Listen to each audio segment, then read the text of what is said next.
ദൈവാനുഭവത്തിനും ദൈവാനുഗ്രഹത്തിനും വേണ്ടി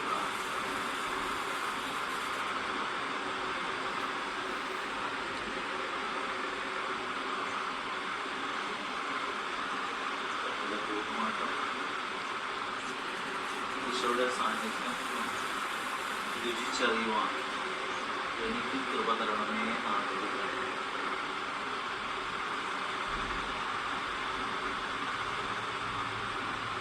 പാലസ്തീനായിലൂടെ അനേകരെ സൗഖ്യപ്പെടുത്തി കടന്നുപോയ ഈശോ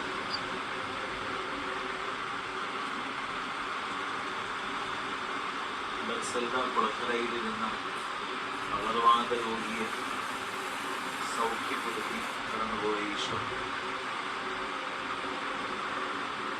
അന്ധനായിരുന്ന ബർത്തിമിയോസിന് കാഴ്ച കൊടുത്ത് കടന്നുപോയ ഈശോ കുഷ്ഠരോഗിയെ സൗഖ്യപ്പെടുത്തി കടന്നുപോയ ഈശോ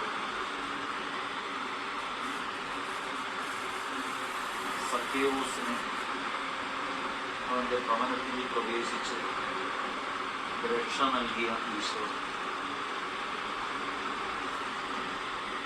പാപിനിയായ സ്ത്രീയോട് കരുണ കാണിച്ച്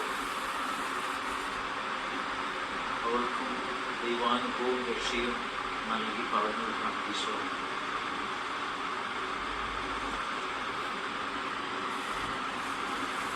മരിച്ച ലാസറിനെ ഉയർപ്പിച്ച ഈശോ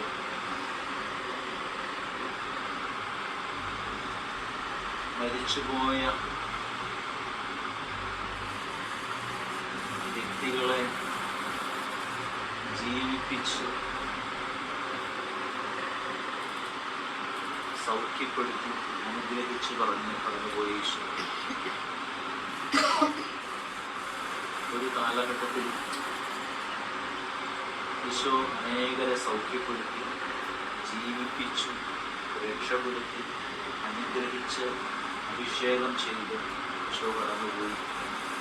എന്നാൽ ഈ കാലഘട്ടത്തിലും അതേ ഈശോ ആ ഈശോയുടെ നാമത്തിൽ ഇന്നും അത്ഭുതങ്ങളും അടയാളങ്ങളും സംഭവിച്ചു കൊണ്ടിരിക്കുന്നു. യേശുവിൻ്റെ അധികാരമുള്ള നാമത്തിൽ, യേശുവിൻ്റെ പരിശുദ്ധ നാമത്തിൽ, യേശുവിൻ്റെ ശക്തമായ നാമത്തിൽ, യേശുവിൻ്റെ അഭിഷേകമുള്ള ആ നാമത്തിൽ ഇന്നും അത്ഭുതങ്ങളും അടയാളങ്ങളും സംഭവിച്ചു കൊണ്ടിരിക്കുമ്പോൾ നമുക്കും യേശുവിൽ നിന്ന് സ്വീകരിക്കാം. രക്തസ്രാവക്കാരിയായിരിക്കുന്ന സ്ത്രീ യേശുവിൻ്റെ വസ്ത്രത്തിൻ്റെ അറ്റത്ത് തൊട്ടാൽ മതി എനിക്ക് സൗഖ്യം കിട്ടും എന്നൊരു ഉറച്ച വിശ്വാസത്തോടെ തന്നെയാണ് ഈശോയെ അന്വേഷിച്ചു ചെന്നത്. അനേകരുടെ ഇടയിലൂടെ തിക്കിത്തിരക്കി അതിൻ്റെ ഉള്ളിലൂടെ കടന്നുപോയി യേശുവിൻ്റെ വസ്ത്രത്തിലേക്ക് കൈയെത്തിച്ചു തൊട്ട് ആ തൊട്ട നിമിഷം തന്നെ യേശുവിൽ നിന്ന് വലിയ ശക്തി സൗഖ്യമായിട്ട് അവളിലേക്ക് കടന്നു ചെന്ന് അവളെ സൗഖ്യപ്പെടുത്തുകയുണ്ടായത്. ആ നിമിഷം തന്നെ യേശു അറിഞ്ഞു തന്നിൽ നിന്ന് ശക്തി പുറപ്പെട്ടു എന്ന്. വിശ്വാസത്തോടെ യേശുവിനെ തൊട്ടാലും വിശ്വാസമുള്ള ഒരു വ്യക്തി യേശുവിൻ്റെ അടുത്ത് ചെന്ന് യേശുവിൻ്റെ സ്പർശനം സ്വീകരിച്ചാലും യേശുവിൽ നിന്ന് ശക്തി പുറപ്പെടുകയും സൗഖ്യപ്പെടുകയും സൗഖ്യം സ്വന്തമാക്കുകയും ദൈവാനുഗ്രഹം സ്വന്തമാക്കാൻ സാധിക്കുമെന്നും ഈ വചനവും ഈ ചിത്രങ്ങളും നമ്മളെ വ്യക്തമായിട്ട് ബോധ്യം നൽകിയ കർത്താവേ, എൻ്റെ ജീവിതം അങ്ങേക്കുള്ളതാണെന്ന് നമുക്കൊന്ന് ഉറച്ചു പറയാം. എൻ്റെ ദൈവമേ, എൻ്റെ എന്ന് അവകാശത്തോടെ പറയാം. എൻ്റെ ദൈവമേ, എൻ്റെ യേശുവേ എന്ന് ഉള്ളിൽ നിന്ന് പറയട്ടെ, ഹൃദയത്തിൽ നിന്ന് പറയട്ടെ. എൻ്റെ തമ്പുരാനേ എന്ന് പറയട്ടെ. എൻ്റെ ദൈവമേ, എന്നെ ഏറ്റെടുക്കണമേ. എന്നെ അനുഗ്രഹിച്ചല്ലാതെ എന്നെ ഇവിടുന്ന് പറഞ്ഞയക്കല്ലേ എന്ന് ദൈവത്തോട് പറയണം. എൻ്റെ കുടുംബത്തെയും കുടുംബത്തിലുള്ള ഓരോരോ അംഗങ്ങളെയും അങ്ങയുടെ മുൻപിൽ ഞാൻ പൂർണ്ണമായും സമർപ്പിച്ച് പ്രാർത്ഥിക്കുന്നുവെന്ന് ആത്മാർത്ഥമായിട്ടൊന്ന് പറയട്ടെ. എൻ്റെ പ്രത്യേക നിയോഗങ്ങളുണ്ട് തമ്പുരാനെ.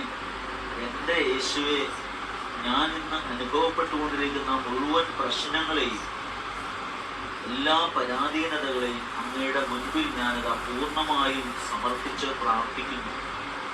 ഒരുപാട് പ്രശ്നങ്ങളിലൂടെ, ഒരുപാട് ദുഃഖത്തിലൂടെ, ഒരുപാട് തകർച്ചയിലൂടെ ഞാൻ കടന്നു പോകുമ്പോൾ ദൈവമേ, നീ എല്ലാം അറിയുന്നു, നീ എല്ലാം കണ്ടുകൊണ്ടിരിക്കുന്നു. എൻ്റെ പ്രശ്നങ്ങളെ നീ ഏറ്റെടുക്കാൻ മനസ്സായതുകൊണ്ട് ദൈവമേ, അവിടുന്ന് എൻ്റെ ജീവിതത്തിലേക്ക് ഈ നിമിഷം നീ കടന്നു വന്ന് മുഴുവൻ പ്രശ്നങ്ങളും ഏറ്റെടുത്ത് എന്നെ അനുഗ്രഹിച്ച് എന്നോടൊപ്പം ചേർന്ന് ജീവിക്കുവാൻ, എൻ്റെ ഉള്ളിൽ വസിക്കുവാൻ അന്ന് ആഗ്രഹിക്കുന്നത് പോലെ എനിക്കും ആഗ്രഹിക്കുവാൻ കൃപ തരണം. സൗഖ്യമായി, അനുഗ്രഹമായി, അഭിഷേകമായി എൻ്റെ ജീവിതം മാറട്ടെ.